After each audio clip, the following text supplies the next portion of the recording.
পুরে পার্শে মাছ রান্না হবে। পার্শে মাছটা রান্না করব কি দিয়ে বলো তো বন্ধুরা? গাঁঠি কচু আর টমেটো দিয়ে দারুণ লাগবে। আমি দারুণ করে কেটে নিয়েছি, ভেতরে সব কিছু ফেলে দিয়েছি, অথচ ঢাকনাটা রেখে দিয়েছি জানো তো। আর এটাও এইভাবে কেটেছি, বড় সাইজের 3টে পার্শে মাছ। সকালেও ভিডিও করে রেখেছি, সেটা আমি পোস্ট করতে পারিনি এখনও। আর ইলিশ মাছ এনেছে, দেখো ছোটো সাইজের ইলিশ মাছ। বড় মাছ বোধহয় ভালো পায়নি, জানি না। এই পার্শে মাছগুলো খুব বড় বড় 3টে এনেছে। এটা রান্না করব গাঁঠি কচু দিয়ে। আর এই ঘন্ট রান্না করব ইলিশ মাছের মাথাগুলো দিয়ে, ঘন্ট রান্না করব চাল কুমড়ো। আর এদিকে দেখো লেবু কেটে রেখেছি, পেঁপে আর উচ্ছেটা সেদ্ধ দেব, আর চাকতুল ভাজবো। এটা চাল কুমড়ো কেটে রেখেছি, কিভাবে দেখেছো বন্ধুরা? এইভাবে মাঝখান দিয়ে এর মধ্যে সর্ষে লঙ্কা বেটে ভরে তারপরে ভাজবো, দারুণ লাগবে। আর অনেক বড় সাইজের লেবু, এটা গন্ধরাজ লেবু। চিমনিটা বন্ধ করে রেখেছি, তাই জন্য একটু শব্দ হয় বলে আমি অল্প একটু সোমবার দিয়ে আবার চালু করে দেবো। ততক্ষণ দেখিয়ে দিই তোমাদের ভাজাটা।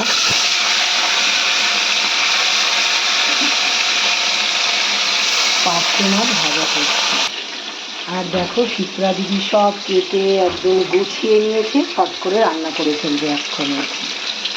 আর এদিকে দেখো ভাতও বসিয়ে দিয়েছি। এদিকে দেখো তালটাও জ্বালিয়ে রেখেছি, আবার দুধটাও জ্বালিয়ে রেখেছি। কত নিট অ্যান্ড ক্লিনভাবে কাজ করি। এগুলো ফ্যানের তলায় রেখেছি যাতে তাড়াতাড়ি করে একটু ঠান্ডা হয়ে যায়। এক পিঠ ভাজা হয়ে গেছে, উল্টে দিচ্ছি। চিমনিটা আবার বন্ধ করে দিলাম। এই পার্শে মাছে না ইলিশ মাছের মতন মাঝখানে থাকে, জানো তো বন্ধুরা? তাই তোমাদেরকে দেখাচ্ছি। এই মাছগুলো ভাজা হয়ে গেছে, এবার তুলে রাখছি।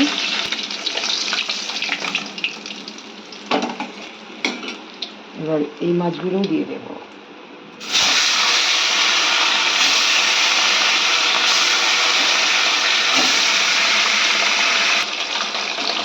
এটাও এক পিঠ ভাজা হয়ে গেছে, উল্টে দিলাম।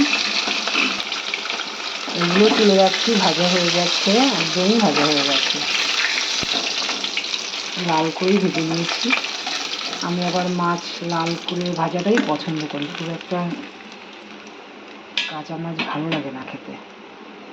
এই তেলের মধ্যে এবার জিরে ফোড়ন দিলাম, আর একটু কালো জিরেও দিয়ে দিলাম। এবারে কি করব দেখো, এই গাঁঠি কচুগুলো দিয়ে দেবো। আর টমেটোটা গোটা দিয়ে দিচ্ছি, তো হয়ে যাবে তেলের মধ্যে।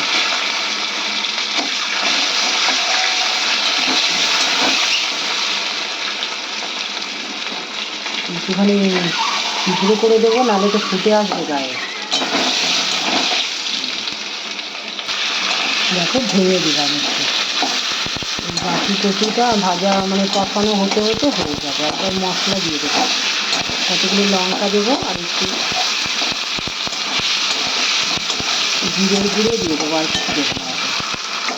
একটু জিরের গুঁড়ো দিয়ে দেবো, আর কয়েকটা লঙ্কা দিয়ে দিলাম। এবার একটু লঙ্কার গুঁড়ো দিয়ে দিচ্ছি, কাশ্মীরি লঙ্কার গুঁড়ো দিয়ে দিচ্ছি। পড়ছে না, শক্ত হয়ে গেছে। লবণ, কাশ্মীরি লঙ্কার গুঁড়ো, জিরের গুঁড়ো আর হলুদ সব দিয়ে দিয়েছি। ভালো করে কষিয়ে তারপরে জল দেবো। ঠিক আছে, টমেটো কীভাবে গলে গেছে। আমি তো চিমনিটা অফ করে নিয়েছি,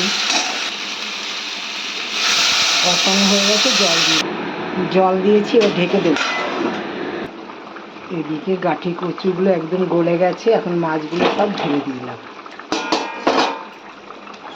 একটু ফুটলেই নামিয়ে রাখবো। এর মধ্যে একটু ধনে পাতা দেবো,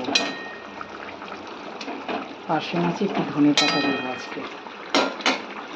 এবারে ধনে পাতাগুলো দিয়ে দিলাম, তাহলে খুব ভালো লাগবে। আর ধনে পাতাগুলো একটু সেন্ট হবে পার্শে মাছে। এভাবে রান্না করে নিলাম অত্যন্ত সহজ পদ্ধতিতে।